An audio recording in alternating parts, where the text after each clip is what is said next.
لقد كان في يوسف وإخوته آيات للسائلين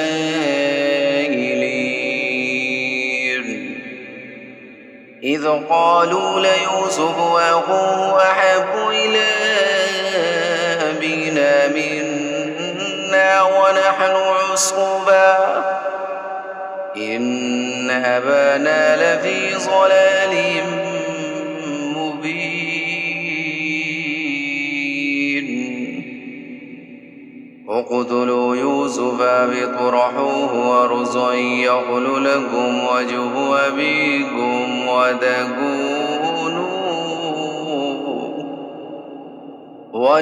أبيكم وتكونوا من بعده قوما صالحين.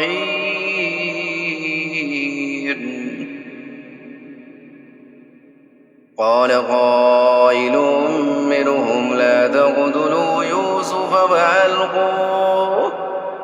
يوسف فألقوه في غيابة الجب يلتقطه بعض السيارة إن كنتم فاعلين.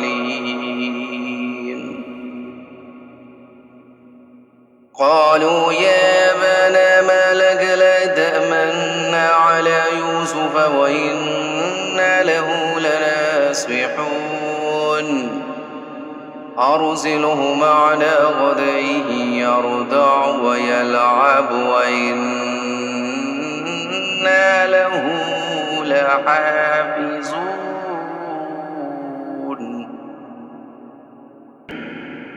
قال إني ليحزنني أن تذهبوا به وأخاف أن يأكله الذئب وأنتم عنه غافلون.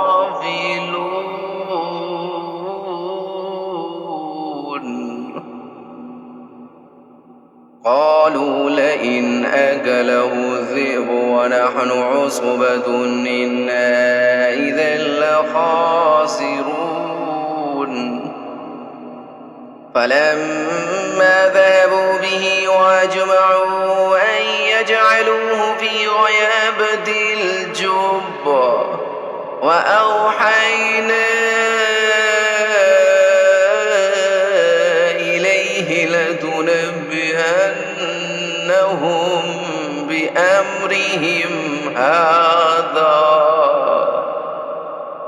بأمرهم هذا وهم لا يشعرون.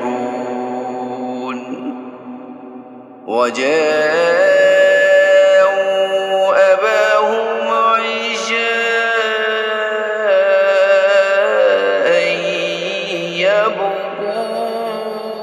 يبكون.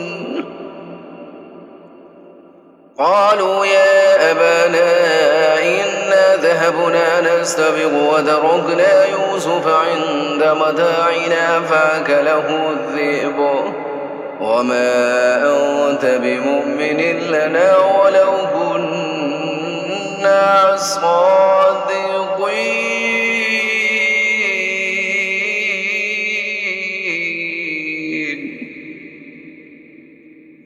وجاءوا على قميصه بدم كذب قال بل سولت لكم أنفسكم أمرا فصبر جميل والله المستعان على ما تصفون.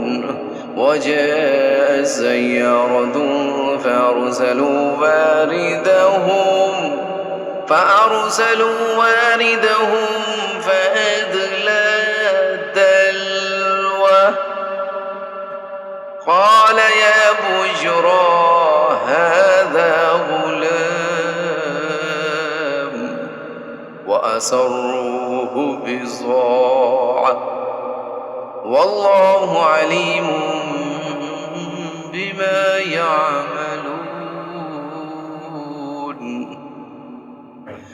وشروا بثمن بخس دراهم معدودة وكانوا فيه من